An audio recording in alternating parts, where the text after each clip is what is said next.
Good afternoon, Dr. Naik. My name is Izzy Westbury. I'm the secretary here at the Oxford Union. I have a very short question to ask. You talk about the hijab being something that serves to protect a woman. Surely it's extremely patronising and degrading to prevent a woman from making that decision for herself. How could you answer that? What's the question, sister? I said, in your speech, you talk about the hijab being something that serves to protect a woman. But how is it not extremely patronising and degrading in not allowing the woman to make that decision herself?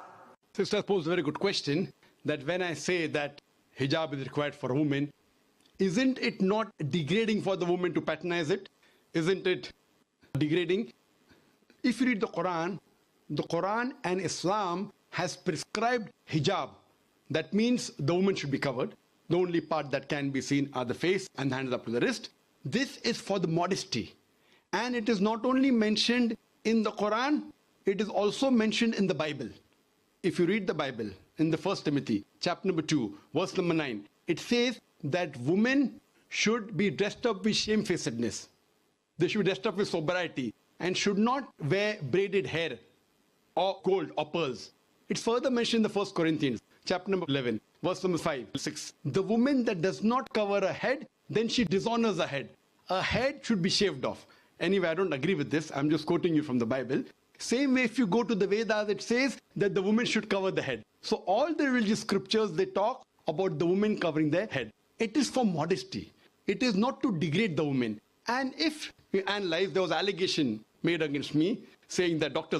Naik says that if they don't wear hijab, that if you wear Western clothes, there are chances the woman will be raped. It is a misquotation again. What I said, that if women wear revealing clothes, they have more chances of being raped. What I was doing, the same newspaper, Sunday Times, which spoke against me 1 year before, on the March of 9th, 2009, Sunday Times carried an article.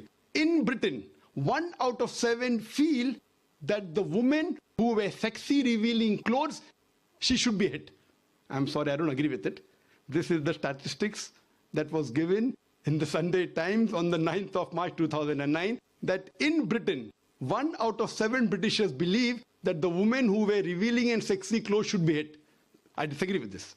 Furthermore, one more article came in 2005 in the same newspaper, Sunday Times. It said that 26% of the Britishers, they feel that wearing revealing clothes is partially or totally responsible for the rape. So what I say, that the more modest you are dressed up, you are respected more. So Islam has prescribed the modest hijab for the woman, not to degrade her but to uplift her. I do agree there may be cultural differences. Islam cannot force anyone to adopt it. There are cultural differences. For example, I'll give you an example. That some societies, what they feel, that even looking at a woman is immodest. Some societies feel looking is no problem, but touching a woman is immodest. Some of the societies feel shaking hand is no problem. Some societies feel kissing no problem. Some societies feel doing anything as long as both agree is no problem. Different societies and different cultures have got different rules and regulations. When I went to America, while I was giving a talk, one of the Americans told me, "You Eastern women, you're immodest." I was shocked. So I said, "Why do you call the Eastern woman immodest?"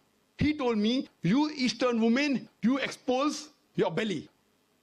So in America and Western country, exposing belly is immodesty. In India, exposing belly is not immodesty, wearing shorts is immodesty. So what I've realized, sister, there's different culture, there's different system. Islam cannot force anyone to adopt. It's clearly mentioned in the Quran in Surah Baqarah, chapter number 2, verse number 256, La ikraha fid din, there is no compulsion in religion. But if some women want to adopt the hijab because they feel modest and they feel respected, I feel no other woman should disagree. And when I've been to UK, I've seen hundreds and thousands of women who do cover their hair and who feel that they are uplifted because of this modesty. Hope that answers the question.